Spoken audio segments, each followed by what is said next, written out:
Bonjour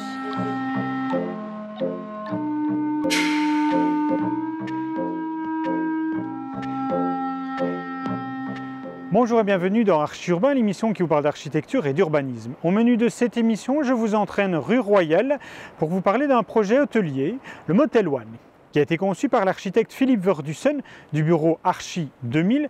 Mais avant toute chose, nous allons rencontrer le promoteur immobilier de ce projet. Il est d'ailleurs project manager chez B6 Ret. Il s'appelle Frédéric Marc. On le retrouve directement. Nous sommes dans l'ancien siège du Soir. De Rossel plus généralement? Absolument. Donc ce site a abrité jusqu'il y a quelques années le siège de Rossel. Oui. Et B6 a décidé de racheter ce site en ayant, je dirais, comme réflexion de vouloir réhabiliter cet ensemble en bureau. Et puis bon, les réflexions avancées, la crise effectivement est passée par là. Et donc nous avons réfléchi à réaffecter ce bâtiment en hôtel. Et parallèlement à cette réflexion, nous avons rencontré le groupe Motel One et avec qui nous sommes très très bien entendus pour réfléchir, je dirais, à la réhabilitation de cet ensemble en hôtel de 490 chambres. 490 chambres, c'est énorme pour Bruxelles quand même. Alors, je pense que c'est le plus grand. C'est le plus grand de Bruxelles. Mais je me souviens quand même qu'à l'époque, il y avait beaucoup d'attentes par rapport à ce terrain en se disant « Ok, voilà un grand terrain qui est libre, qu'est-ce qu'on va y faire ?» Est-ce que vous avez des pressions de la part des pouvoirs politiques pour dire non, il ne faut pas de bureaux, non, il ne faut pas d'hôtel, ou il faut plus un hôtel que des bureaux, il faut des logements plutôt que des bureaux, etc. Ou est-ce que vous restez libre? Est-ce que tout ça rentre en compte? Je dirais que c'est le marché qui dicte la demande. Oui. Et donc, je dirais même si les autorités peut-être souhaiteraient avoir telle ou telle affectation, il ne serait pas raisonnable de nous imposer de faire tel type de produit qui ne trouverait jamais locataire ou occupant, au risque d'avoir des bâtiments qui seraient tout à fait vides. Donc il est certain que les autorités sont également soucieuses que le produit répondra à une demande et donc répondra à une demande du marché. Et aujourd'hui, la demande du marché à Bruxelles était notamment d'avoir un hôtel. Oui, parce que justement, on était en pleine période de crise du bureau. Vous vouliez faire du bureau, le marché vous a dit non. Voilà, je dirais que le marché, exactement, c'est le marché, je dirais, qui nous a incité à réfléchir à d'autres affectations pour ce site. Alors justement, vous achetez le terrain, et puis qu'est-ce qui se passe alors quand on a acheté un terrain? On cherche à vendre le terrain, on cherche d'abord un client avant de construire quelque chose? Alors, petite précision, on n'a pas acheté un terrain, on a acheté un immeuble. Évidemment, le site était tout à fait bâti, c'était un immeuble qui était le siège de Rossel. Et je dirais qu'on a réfléchi à y faire du bureau. On s'est rendu compte que le bureau ne fonctionnait pas très très bien. Donc on s'est mis sur la démarche de créer un projet hôtelier. Il faut savoir que lorsqu'on crée un projet hôtelier, il y a, je dirais, autant de programmes hôteliers qu'il y a d'exploitants. Oui, et donc il est évidemment très très important que le couple produit-marché se rencontre et qu'on ait, je dirais, en amont, très en amont, le candidat exploitant avec lequel on peut faire un produit. Pour que l'architecte puisse travailler alors. Voilà, pour que l'architecte puisse imaginer la programmation qui soit la plus idéale par rapport aux exigences de l'exploitant. Donc vous avez trouvé Motel One. De là, il y a eu quoi? Un concours pour trouver l'architecte, ou bien c'est vous qui avez dit voilà, les architectes qu'on connaît, on a l'habitude de travailler avec eux. Comment ça s'est passé pour trouver le bureau d'architecture? Alors c'est vrai que le bureau d'architecture avait été, je dirais, on travaillait avec Archi 2000 bien en amont. Et donc Philippe Verdussen qui avait réfléchi à une réhabilitation en bureau, on trouvait également qu'il était le bon architecte pour... c'est l'architecte du projet. Vous aviez déjà travaillé avant avec lui sur Bien ce sûr, site? Tout à fait. Et donc on lui a demandé d'adapter, je dirais, la réflexion pour en faire un projet hôtelier. Comment est-ce que tu qualifierais justement son architecture?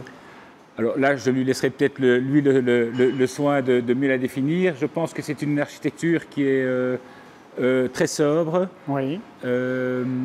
intemporelle, sans frioriture. Oui. C'est ça qui plaît à B6. Moi c'est un moderne classique, j'ai envie de dire. Ouais. Bon, Frédéric, on va se quitter ici parce que moi je vais aller voir l'architecte Philippe de Archi 2000 pour justement qu'il explique son architecture et qu'est-ce qu'il a fait avec cet hôtel. Eh bien, parfait. Écoute, je te remercie de cet entretien. À très bientôt. Merci. Frédéric l'a dit, nous sommes ici dans l'ancien site de Rossel, réhabilitation. Tu n'as pas gardé les bâtiments de l'époque? Non, c'était impossible. En général, on essaye, en tout cas on commence nos études par voir si une réaffectation est possible. Ici, c'était vraiment très difficile. Il faut savoir qu'ici, nous sommes dans une assez belle cour avec une belle taille et que tout ça a été construit à 100%. Oui. Les plateaux de Rossel étaient très profonds. Nous avions des plateaux entiers entre la rue Royale, la place de Louvain, la rue de Ligne. Tout ça a été couvert à 100% et donc c'était impossible, que ce soit d'ailleurs un projet de logement ou un projet d'hôtel comme ici, c'était impossible de réaffecter ce bâtiment. Démultiplier le nombre de chambres, elles sont toutes identiques ou bien il y a des choses particulières que tu as faites ou que l'on t'a demandé? Non, il faut dire qu'il y a un cahier de charges assez strict. Il y a des budgets assez bien définis. Et donc, je dirais que, et je suppose que tu vas le faire, si tu fais un tour des chambres, il y a la chambre type, je dirais, qui se décline du rez au 6e étage et qui est vraiment la chambre type. Et puis au 7e, il y a quelques chambres un peu plus grande, avec des vues extraordinaires sur Bruxelles.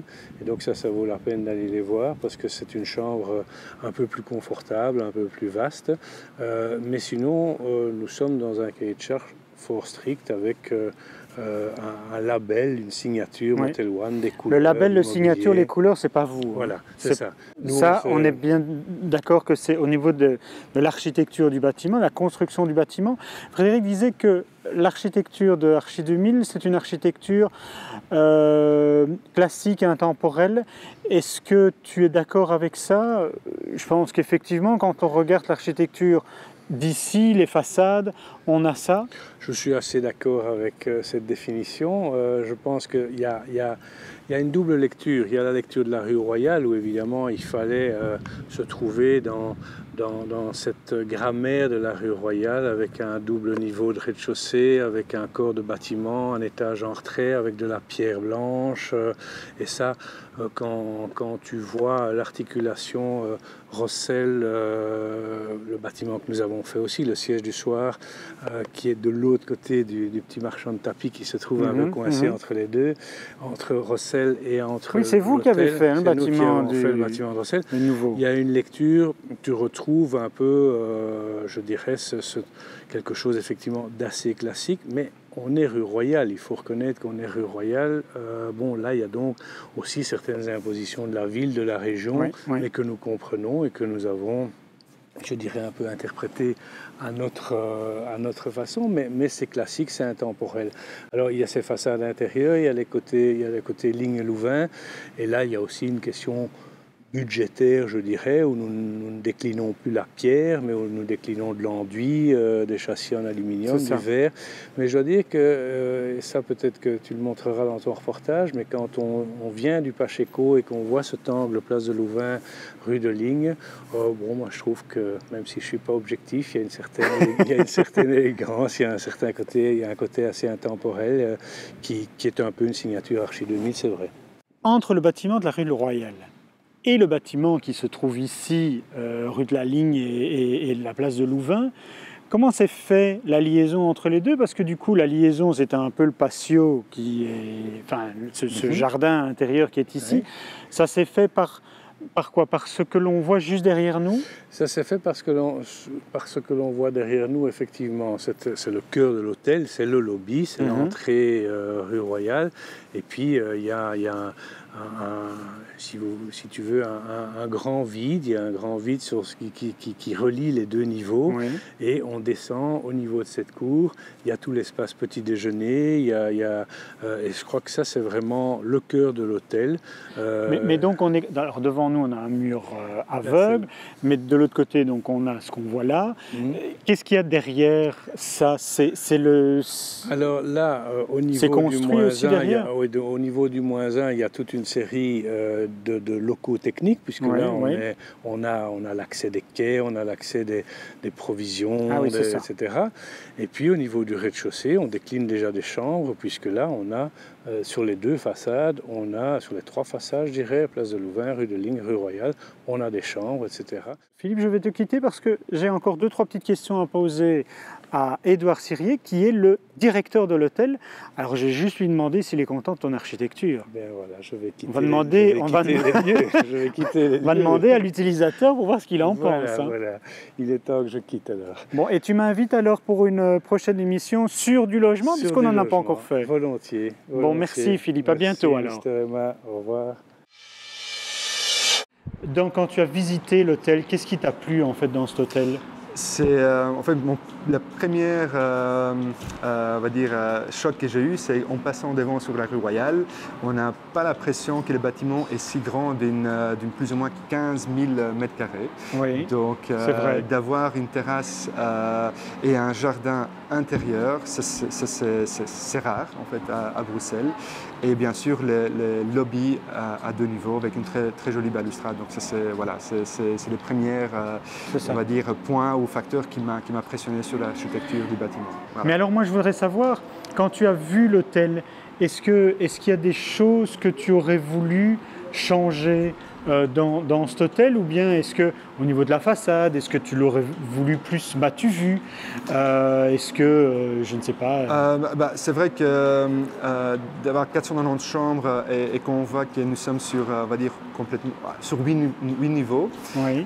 C'est vrai que j'aurais jamais imaginé qu'on pouvait mettre 490 chambres sur 8 niveaux. Donc c'est clair que si on pouvait, moi j'aurais imaginé d'un bâtiment beaucoup plus haut, mais bien sûr on ne peut pas faire tout et n'importe quoi ici sur la rue Royale. On devait respecter la réglementation, mais honnêtement je ne changerai absolument rien. Ce bâtiment est vraiment parfait.